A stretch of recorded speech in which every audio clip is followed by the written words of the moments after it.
নমস্কার বন্ধুরা, আজকে যে খাবারটা নিয়ে চলে এসেছি সেটা হলো পরোটা। আর পরোটাটা কিসের? পরোটাটা হলো মাংসের পরোটা। তো এই মাংসের পরোটা বানানোর জন্য যেই জিনিসগুলো আমাদের লাগছে, ফার্স্ট জিনিস একটু সিদ্ধ করা আলু। আমি দুখানা আলু নিলাম, দুখানা আলুকে একটুখানি মেখে নিলাম। আর এরকম চিকেনটাকে আমি পুরো মানে ছাড়িয়ে ওটাকে একটু পেস্টের মতো করে নিয়েছিলাম। পেস্ট করে এরকমভাবে দিয়ে দিয়েছি। ঠিক আছে?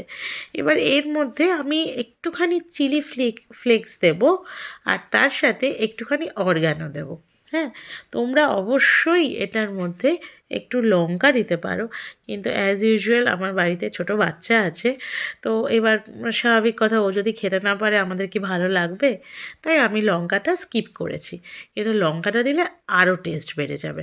ওকে, এবার তার সাথে আমি একটুখানি ধনেপাতা কুচি, এখন শীতকাল, তো ধনেপাতাটা তো সব কিছুর সাথেই এখন চলে যায়, তো ধনেপাতা কুচি একটুখানি দিয়ে দিলাম। হ্যাঁ, আর তারপর একদিকে আমি কড়াইয়ের মধ্যে তেল গরম করতে দিয়েছি। সেটা সাদা তেল দিয়েছি। যদি তোমাদের কাছে সেই মুহূর্তে বাড়িতে সাদা তেল না থাকে, তোমরা সর্ষের তেল দিয়েও এটা করতে পারো, তাতেও ভালো লাগবে। তো এটা আমরা ভালো করে মেখে নিলাম।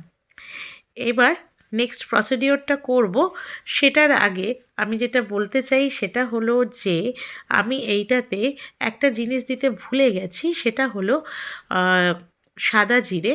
কিন্তু ওটা সাদা জিরে ফোড়নের মধ্যে অবশ্যই দেবে, আমি দিতে ভুলে গেছি, তোমরা দিও। আর তার সাথে পেঁয়াজ কুচি ফোড়নে দিয়েছি। ঠিক আছে? সাইডে আমি যেটা করেছিলাম, ময়দাটা আমি মেখে রেখে দিয়েছিলাম। হ্যাঁ, এটা আমি পুর করে দিচ্ছি না। যেটা করব সেটা হচ্ছে পুরোটা মাখিয়ে তারপরে পরোটাটা করব, তো সেইভাবেই তোমাদেরকে দেখাচ্ছি। তো পেঁয়াজটা একটুখানি পেঁয়াজ দিয়েছি। পেঁয়াজটা দেওয়ার পর এই যে পুরোটা যে আমরা মেখে রেখেছিলাম আলু আর মাংসটা, সেগুলো আমি দিয়ে দিলাম কড়াইয়ে। সেটা দিয়ে আস্তে আস্তে করে নাড়তে শুরু করলাম। আর অবশ্যই একটু নুন তো দেবেই, ওটা তো লাগবেই, ওটা ছাড়া তো হবে না। তো এটা নাড়ছি, নাড়তে নাড়তে এটার মধ্যে আরও দু তিনটে জিনিস, ছোট ছোট জিনিস আমাদেরকে দিতে হবে। সেই জিনিসগুলো দিচ্ছি। আর আচ্ছা, তোমরা তো কেউ বলছো না যে এই শীতকালে তোমরা কি কি স্পেশাল স্পেশাল রান্না করছো? শীতকালেই তো খাবারের সময়, গরমকালে তো আর গরমের চোটেই কিছু রান্না করতে ইচ্ছা করে না। আমার সাথে তো হয়, আমি জানি না তোমাদের সাথে হয় কি না। তো এবার এইটার মধ্যে আমি দিয়ে দিলাম একটুখানি জিরে গুঁড়ো। হ্যাঁ, আর এটার মধ্যে একটুখানি ধনে গুঁড়োও ভালো লাগবে। এটা দেওয়ার পর একটুখানি আমরা নাড়িয়ে নিলাম। হ্যাঁ, নাড়িয়ে ভালো করে মিশে যায় যাতে জিনিসটা, তাতে ভালো হবে ব্যাপারটা। আর তার সাথে আমি ওই ভিডিওটা তুলতে ভুলে গেছি, সেটা হচ্ছে একটুখানি জোয়ান দু হাতে রগড়ে দিয়ে দেবে।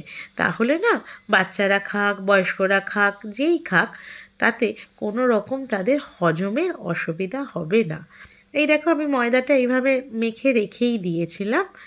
তো এই ময়দাটার মধ্যেই আমি যে কড়াইয়ে যেই পেস্টটা করেছি, যে মাংস আর আলু দিয়ে, সেইভাবে আমি আম, দিয়ে দিয়েছি এটার মধ্যে।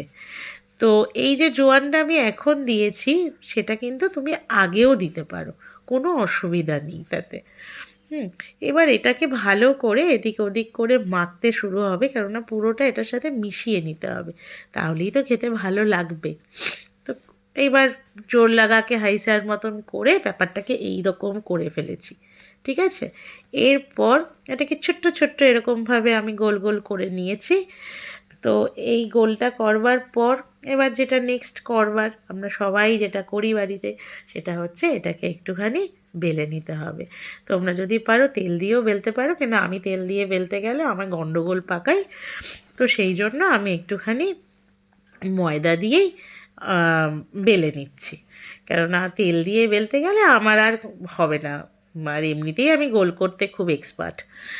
তো এই হলো করে একটুখানি এবার চাটুতে দিয়ে দেবো। চাটুটা গরম হচ্ছে একদিকে, চাটুতে দেওয়ার পর যেমন করে আমরা পরোটা করি সেইভাবে সেই পদ্ধতিতেই এগোতে থাকবো। হ্যাঁ, আর আচ্ছা, এর মাঝখানে আমার একটা প্রশ্ন আছে, সেই প্রশ্নটার আনসার কিন্তু আমার এই কমেন্ট বক্সে লাগবেই। সেটা হচ্ছে, আমি কতগুলো গোল বানিয়েছি এই ময়দা মাখার, গোলটা কতগুলো বানিয়েছি সেটা কিন্তু কমেন্ট বক্সে দিতে হবে, ঠিক আছে? আচ্ছা, এই যে আমার পরোটাটা আমি দিয়েছি ইয়েতে, চাটুতে চাটুতে দেওয়ার পর এবার আমরা যে যেমন পদ্ধতিতে আমরা করি সেই পদ্ধতিতেই এগোবো। করে এটা এক পিঠ হওয়ার পর আরেক পিঠে একটুখানি তেলটা এদিক ওদিক করে মাখিয়ে নিচ্ছি। খুব বেশি তেল দিয়ে আমি ভাজি না, যেহেতু এখন তো বুঝতেই পারছো সবারই বিশাল পেটের, মানে খুবই সবার পেট ভালো এখনের, তো এই জন্য একটুখানি একটু একটু করে তেল দিয়ে দিয়েই আমি ভাজি। তো কারোর যদি মনে হয় সে আরেকটু তেলের পরিমাণটা বাড়াতেও পারে, তাতে কোনো অসুবিধা নেই। আমি আমার মতন করে এটা যেমন করেছি সেটাই আমি তোমাদের সাথে শেয়ার করছি, আর তাতে খুব একটা খারাপও হয় না তেলটা একটু বুঝে বুঝে দিলে। এবার এরকম করে দেখো, এই যে হচ্ছে জিনিসটা ভীষণ ভালো লাগে খেতে।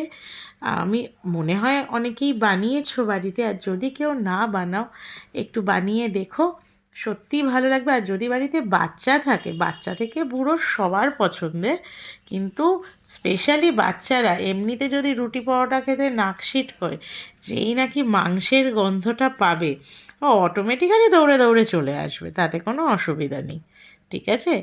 তো এটা দেওয়ার পর আমার সেদিন একটুখানি চিকেন হয়েছিল বাড়িতে, তো আমি এই পরোটাটা চিকেনের সাথেই সার্ভ করেছিলাম। হ্যাঁ, আর সাথে পেঁয়াজ আর একটু লঙ্কা, ওই যে লঙ্কাটা ওখানে দিইনি না, সেই লঙ্কাটা তো পূরণ করতে হবে সেই ঝালটা, সেই জন্য আমি আমার মতন এভাবে নিয়ে নিয়েছি। আর দেখো ভীষণ নরম হয়, ভীষণ ভালো হয়। কেমন লাগলো জানিও। টাটা।